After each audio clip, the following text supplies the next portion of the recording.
Hola, ¿qué tal? Muy buenas, bienvenidos al canal de Ecosiona. Hoy estamos aquí en este nuevo estudio que hemos creado en la sede central de Ecosiona en Ribarroja para hablar sobre un tema que nos parece muy interesante desde el departamento de estudios. En concreto es la situación actual de las instalaciones de climatización de los gases al agua. Queremos aportar luz a todos nuestros clientes y a todas las personas que nos estéis viendo del sector sobre un tema que sin duda representa un desafío actualmente en lo que respecta a instalaciones de refrigeración. Para ello me acompañan del equipo de estudios de aquí de Ecosiona, Héctor Jiménez. ¿Cómo estás, Héctor? Muy bien.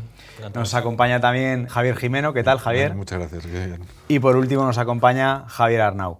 Javier, sin duda, como comentábamos, un desafío, ¿no? Desde el equipo de estudios, un poco cómo estáis recibiendo este desafío por parte de los clientes. Bueno, pues nos estamos encontrando varias situaciones. En algunos casos las solicitudes vienen a través de un presupuesto que está respaldado por un proyecto y un poco en principio es analizar el proyecto, entender nosotros que nos parece la mejor solución o no y realizar alguna otra propuesta, pero hay ocasiones en las que los clientes ya han buceado un poco en el mundo de las soluciones y son ellos los que nos preguntan y pues bueno, un poco nuestra misión es ver cuál es su edificio, cuál es su nicho de negocio, a quién tiene que dar servicio él y ver en función de esos elementos cuál puede ser la mejor solución. Hay una serie de elementos que a lo largo de la charla comentaremos, que son un poco la guía que tenemos nosotros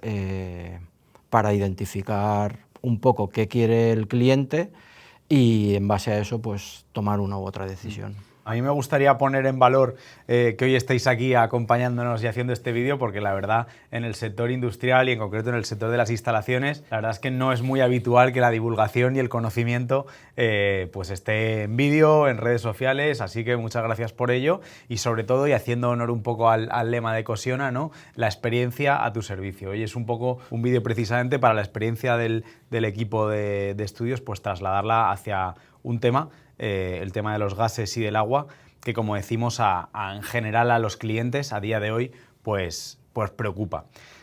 Vamos, si os parece, poco a poco desgranando un poco el asunto. La primera pregunta y el primer tema que queremos hablar es los tipos de sistemas de climatización que a día de hoy existen en el mercado y cuáles son los que de manera más habitual os encontráis cuando recibís un encargo y cuáles son los que vosotros proponéis cuando sois desde aquí, desde el equipo de estudios de Ecosiona, los que diseñáis el proyecto.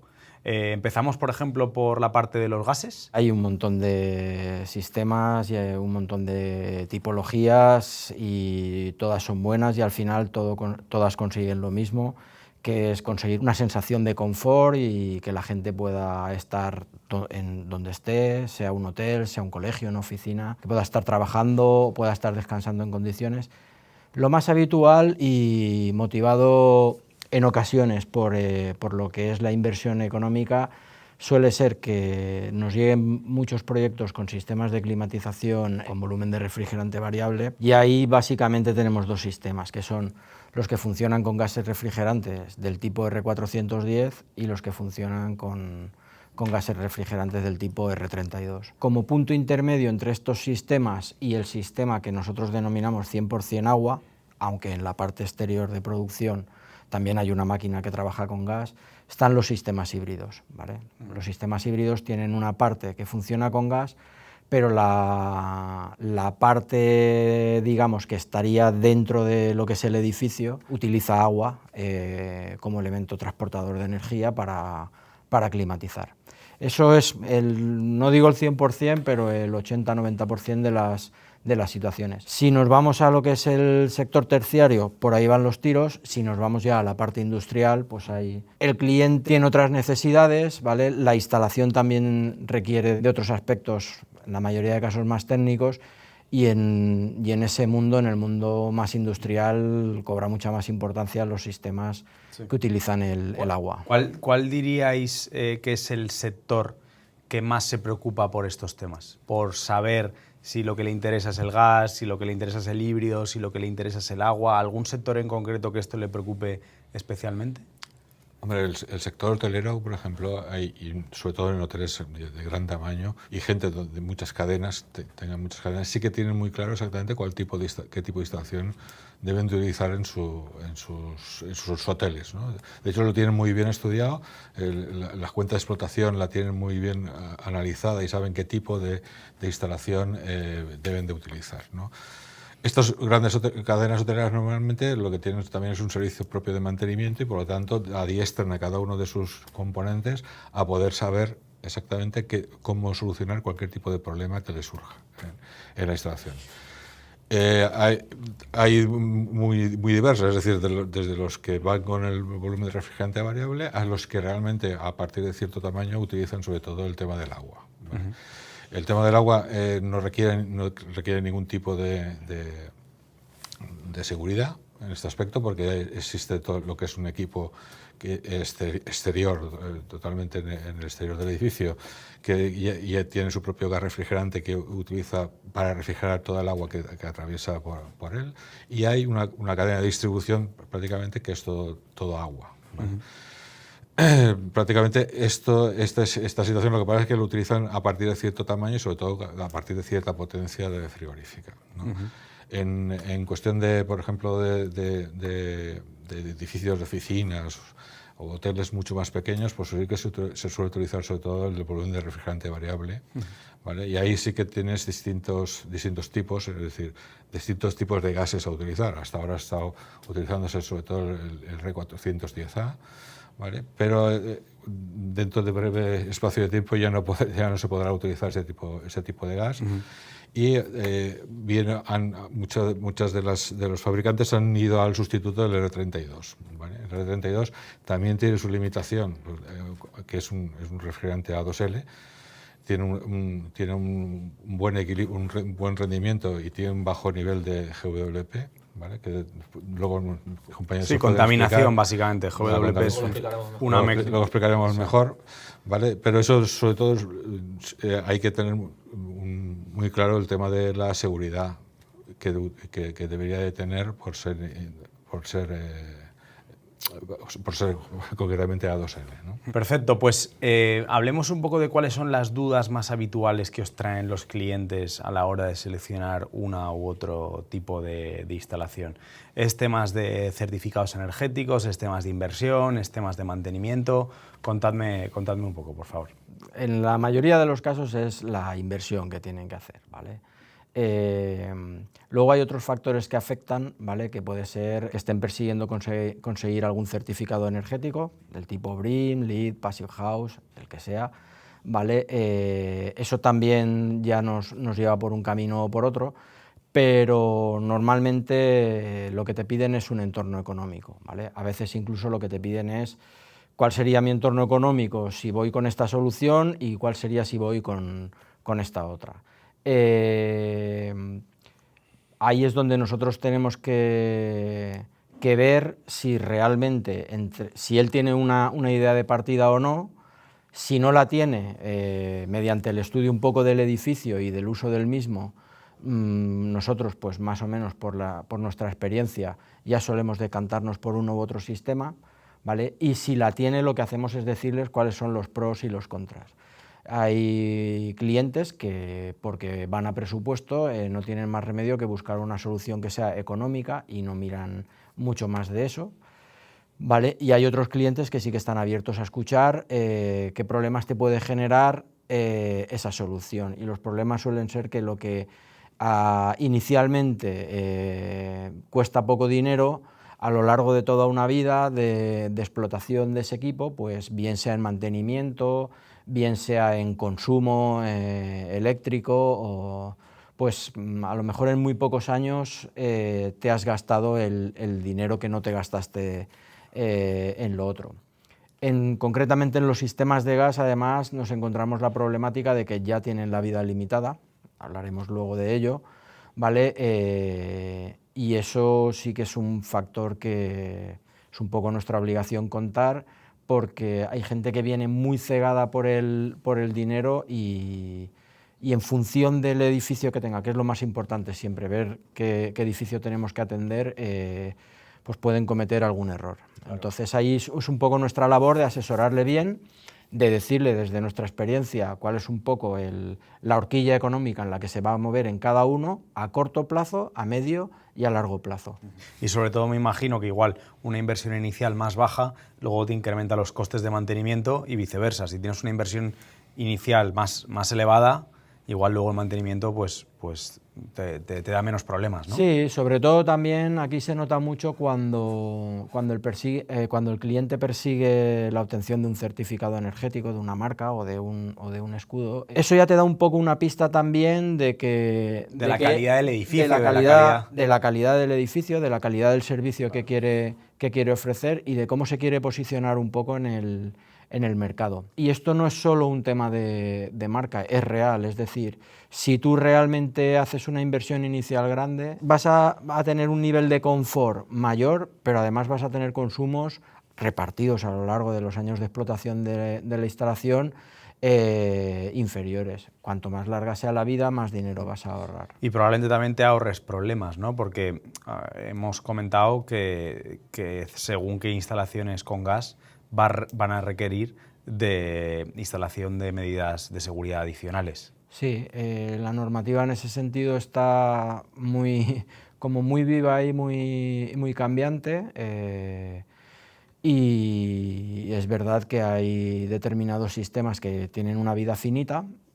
Habrá que ver qué pasa con todos los que ya hay instalados en el momento en que empiecen a tener algún problema.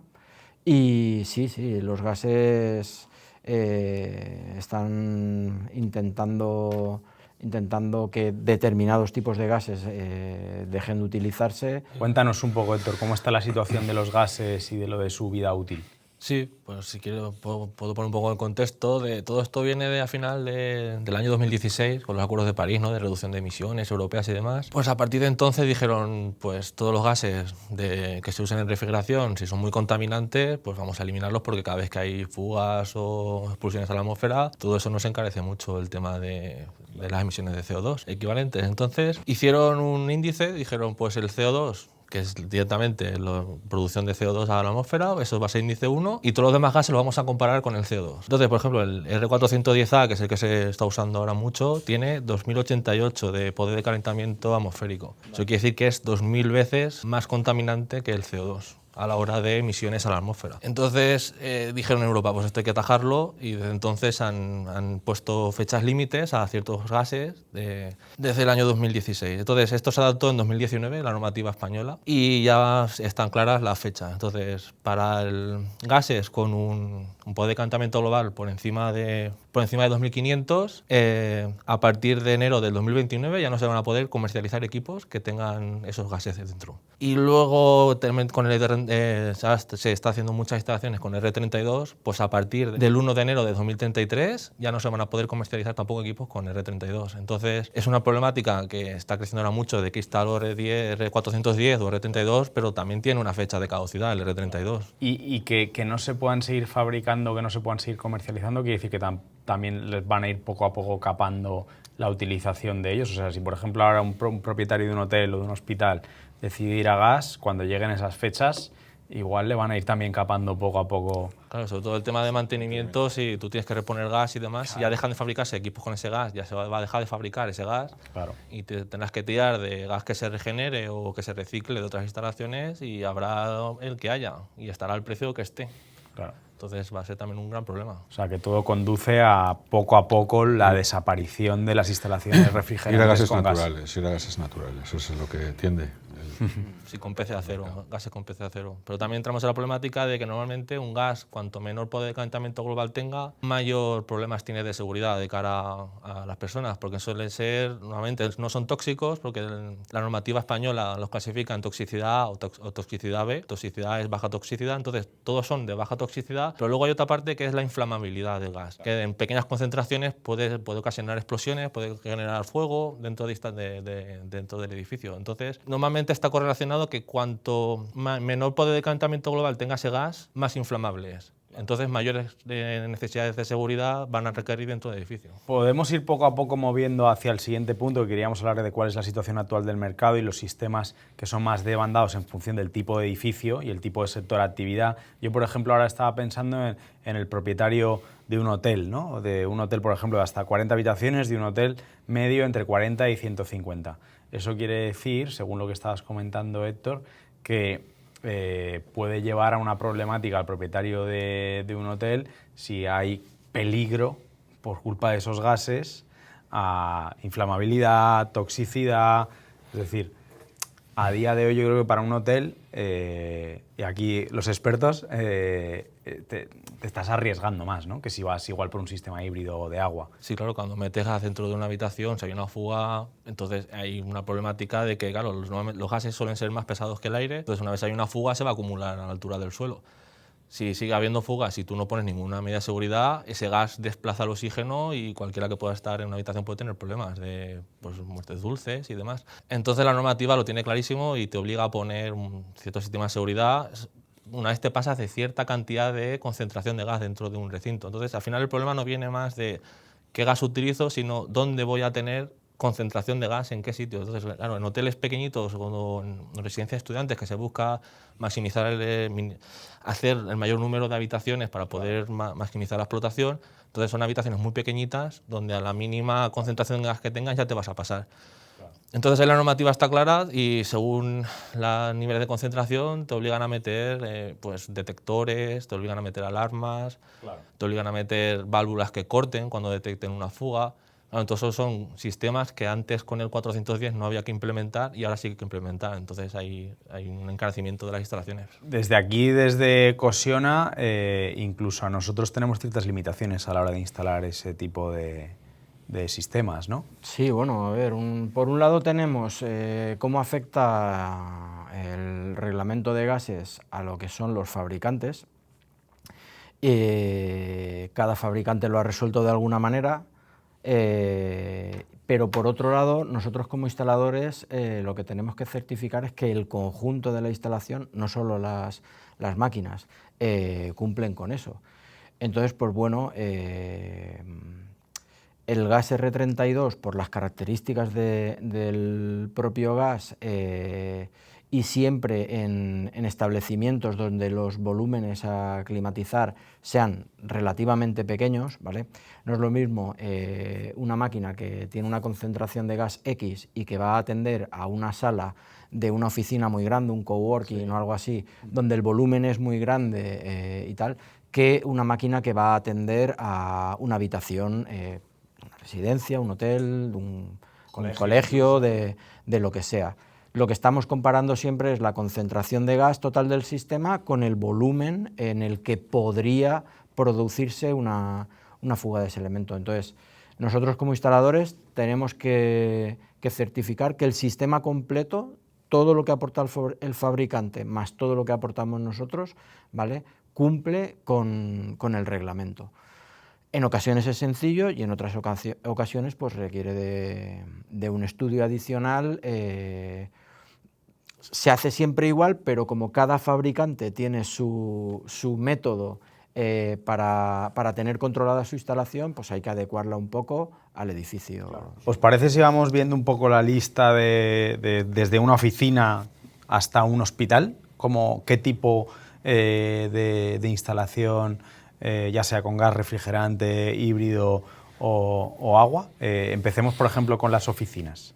¿Cuál creéis que sería la mejor solución para una oficina, por ejemplo? Una oficina normalmente suelen ser edificios que tienen despachos, ¿vale?, y edificios que tienen salas de reuniones, edificios que tienen salas grandes multitarea, ¿vale? Entonces, si no hay intención por parte del propietario de obtener ningún tipo de certificado energético porque no lo necesita o porque nadie se lo pide, y teniendo en cuenta todas estas salvedades de fecha de caducidad de gases y tal y cual, en principio podría ser cualquiera. Normalmente la más económica para estos casos suelen ser sistemas de volumen de refrigerante variable y dentro de ellos el 410 suele ser el más económico. pero no nos podemos olvidar de todo lo que ha comentado Héctor normativa antes. O sea, esto tiene una vida finita, ¿vale? Y lo que ahora es barato, cuando ese gas ya no se fabrique y se nos rompa una máquina, el gas tendrá un valor en el mercado que no sabemos cuál es. Vamos a los coworking. ¿Cuál sería la solución más óptima para un coworking? Pues en el coworking básicamente tenemos los mismos problemas o mismas soluciones que en una oficina, porque al final no deja de ser una oficina donde puede ir cualquiera a trabajar. Entonces tenemos espacios grandes, suele haber espacios grandes. Encima, puede que nos quitemos las partes de las salas pequeñas de reuniones, son normalmente espacios diáfanos. Entonces ahí no va a haber, seguramente no tengamos problemas con el R32 para poder poner sistemas. Volvamos con el tema del hotel. Por ejemplo, un hotel de hasta 40 habitaciones. Recientemente, ¿alguno que os venga a la mente y qué solución le habéis dado? En hoteles normalmente suelen venir la mayoría o bien con R410 o bien con R32. Normalmente cuando asesoras al cliente y le cuentas las diferencias que hay entre uno y otro, que fundamentalmente suelen ser la necesidad de elementos de seguridad, ellos dudan, ¿vale? Pero cuando ven un poco también la vida que le queda a un sistema y la vida que le queda al otro, suelen decantarse por el 32, ¿vale? A nivel de lo que van a conseguir es lo mismo, a nivel de confort que van a conseguir es básicamente el mismo. Lo que pasa es que, bueno, lo veremos más adelante, pero si antes ya teníamos una diferencia económica X entre un sistema y el otro, el hecho de que ahora, no ahora ya, estos sistemas de seguridad existen desde que la normativa dijo que se tenía que cumplir con todo esto y desde que se categorizó el R32 como A2L. Pero la necesidad en los sistemas de R32 de implementar todos esos sistemas de seguridad hacen que se encarezca también un poco la instalación. Entonces esto nos aproxima a veces al siguiente nivel, a nivel de precio, aunque al final haremos un poco un resumen, pero nos aproxima a otros sistemas que son los que llamamos híbridos, ¿vale? Entonces, bueno, ahí ya es decisión del cliente. Si nos vamos a un hotel un poquito más grande, si ya nos vamos igual de 40 habitaciones a 150 habitaciones, ¿la cosa cambia mucho o no? Jimeno, bueno, yo creo que ahí cambia bastante el tema y ya se declina bastante hacia el agua, hacia el tema de enfriadoras, climatizadores con aire primario y unidades interiores, ya que directamente son fancoils que utilizan el agua como refrigerante, como gas refrigerante, ¿vale? Además, esto también implementa también un mayor control a nivel de cada una de las zonas e inclusive lleva hasta llevar un sistema con BMS directamente que puedas controlar no solamente el sistema de climatización, sino también todos los sistemas de alumbrado, ascensores, todo, ¿no? Entonces, claro, a partir de cierta potencia yo creo que ya sale mucho más rentable, básicamente, no más rentable, sino sale mucho más eficiente el utilizar un sistema del tipo agua. Sistema de agua. Si nos vamos a otro sector y dejamos un poco la habitacional y nos vamos más a otro como el industrial, donde la explotación se tiene más en cuenta, ahí ¿cuál es la situación? La situación depende también mucho dentro de las zonas como en naves industriales, por ejemplo, en lo que son las oficinas concretamente, pasaríamos al sistema de oficinas directamente. Y si es la climatización de una nave, pues evidentemente también se tiende más hacia el sistema de agua, sobre todo. En lo que es la zona oficina, normalmente viene a ser un VRV y dependiendo del tamaño de esas oficinas puede ser con R32 o con 410, ¿vale? Pero en lo que es en sí la nave industrial, los sistemas industriales utilizan sobre todo el agua como gas refrigerante. Yo creo que todo tiende a ir a gases naturales, sobre todo, y todo tiende también, parece que está tendiendo todo hacia que vaya todo hacia el agua. Hacia el agua. Ahora veremos el tema costes, pero antes un último ejemplo. Si nos vamos, por ejemplo, al sector hospitalario, sociosanitario, estamos en una misma situación de agua. Agua, todo. El sector hospitalario es el sector más exigente, donde todo importa, tanto en climatización como en ventilación. La normativa, los márgenes que te da están mucho más acotados, la precisión que necesitas es mucho mayor, tanto a nivel de temperatura como de humedad, las velocidades del agua, las velocidades del aire, que las salas estén más sobrepresionadas o más depresionadas en función del tipo de enfermo que vas a tener en cada sitio. Sobre todo ahí solamente lo puedes hacer con agua. Es decir, el tema de utilizar, bueno, si tú tienes que controlar el tema de humedad, evidentemente tienes que tener frío y calor a la vez. Eso realmente te llevaría a colocar un sistema con recuperación, que tuvieses una batería de frío y una batería de calor, y para eso solamente lo puedes hacer con agua, no puedes hacerlo con una expansión directa, ¿vale? De momento, y entonces todo lo que es en sí control de temperatura y humedad, eso se tiene que hacer todo con un sistema de agua, y por eso todo lo que es en sí, tanto salas blancas como quirófanos, todo eso básicamente va todo controlado por sistema de agua. Vamos con la última parte, que es el tema económico, las desviaciones económicas que puede haber entre la utilización de gases en el tema híbrido, en el tema del agua. Aquí probablemente nos estamos dirigiendo más al propietario del edificio, ¿no? A la hora de hacer una gran inversión como supone una instalación de refrigeración. Hablemos primero de la parte de los gases. ¿Qué costes, de qué presupuestos estamos hablando cuando hablamos de gases? Vamos a dar un dato, pero lo primero que creo que tenemos que decir es que hay que ver el edificio.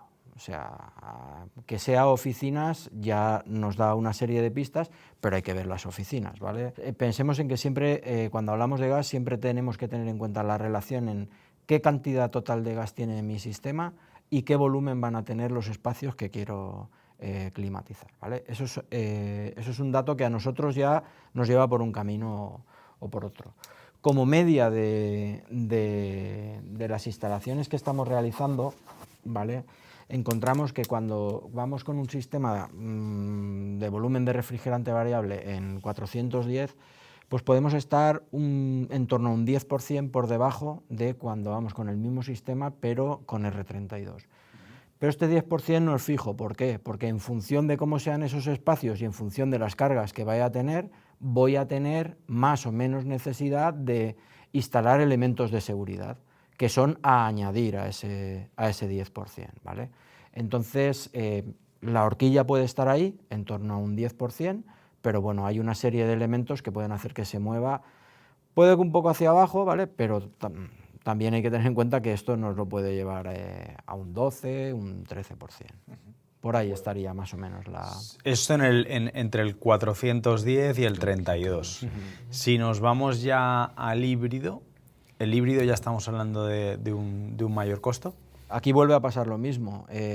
Si yo tengo un edificio que voy a climatizar con R32 y voy a necesitar muy pocas medidas de seguridad, pues a lo mejor puedo estar entre un 5 y un 7% por debajo del precio que me costaría el mismo edificio con un sistema híbrido. En el momento en el que yo, por las características, por la tipología del edificio... Huéspedes, hoteles... Efectivamente, tamaño de las habitaciones, lo que comentaba antes Héctor, de que muchas veces en un pasillo caben 30 habitaciones o 35, depende de cómo las haga de grandes. Entonces, en función de todas esas cosas, ¿vale?, si necesitamos muchos elementos de seguridad que además van a implicar a otros oficios, por el hecho de que hay fabricantes que te suministran su equipo y sus equipos de seguridad y además son autónomos, ¿vale?, y hay otros fabricantes que te suministran sus equipos, pero sus elementos de seguridad requieren de alimentación eléctrica a través de un SAI, claro, o de baterías, ¿vale?, que normalmente suelen ser de otra disciplina, más de la disciplina eléctrica, por lo tanto también tendríamos un incremento en el capítulo de electricidad, ¿vale? Entonces todo esto hace que eso se vaya acercando al coste del sistema híbrido, ¿vale? Entonces, si requiero de muy poca seguridad en el R32 por cómo es mi edificio, eso frente a un híbrido, pues un 5 o un 7%. Pero si requiero de mucho, pues a lo mejor estaríamos hablando de un 3, un 4%. Esto es una línea general, ¿eh? Claro, es muy complicado como decir algo exacto sin tener delante el caso de estudio, ¿no?, el edificio, pero por ahí irían las cifras. Y ya si nos vamos a lo que tiende el mercado, Jimeno, que hablábamos el 100% agua, sí. ¿De qué presupuestos estamos hablando? Pues con respecto ya al sistema híbrido, ¿vale? Yo creo que estaremos hablando sobre un 8% aproximadamente más caro la parte de agua, ¿de acuerdo? También depende muy mucho del tipo de instalación, es decir, no es lo mismo que vayamos con una instalación a 2 tubos en agua, es decir, que sea una bomba de calor, que sea a 4 tubos y que tengas agua fría y caliente en todo momento y siempre en la instalación. Esto te puede llevar inclusive a un 15% más, dependiendo un poco también del tipo de instalación que estamos viendo. O sea que vamos desde el 410 hasta el agua, podemos estar hablando prácticamente de un 50-55%. Me gustaría pediros una reflexión final, porque claro, si uno solamente se fija en las cifras, dices 50%, qué locura, ¿no? Pero claro, si vemos el largo plazo y si tenemos en cuenta un poco toda la parte normativa que nos ha comentado Héctor, a mí me da la sensación, sin ser un experto en la materia, que hacer una apuesta por el agua es sin duda una apuesta de futuro, mientras que igual ir hacia los gases es una apuesta más cortoplacista, ¿no?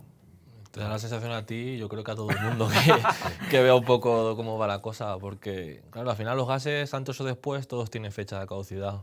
Si contaminan, si son perjudiciales para el calentamiento global, antes o después van a tener una fecha de caducidad. Y los gases que no tienen esa problemática son complicados para poder implementar en sistemas de refrigerante variable. Además, no hay ningún equipo, aunque no conocemos marcas que estén tampoco investigando esa vía. Directamente dicen que no va a ser posible y yo creo que no están investigando esa vía. Entonces, sí, todo parece que antes o después los gases que tengan calentamiento global van a desaparecer del mercado. Jimeno, Sí. por tu parte. No, pues yo es que estaba pensando en mis 40 años de experiencia que tengo en el sector. He conocido algo así como 80 tipos de gases que han cambiado. Entonces, no sé si llegará un momento en el cual digan, vamos a utilizar este tipo de gas, que es una maravilla, no tiene calentamiento global.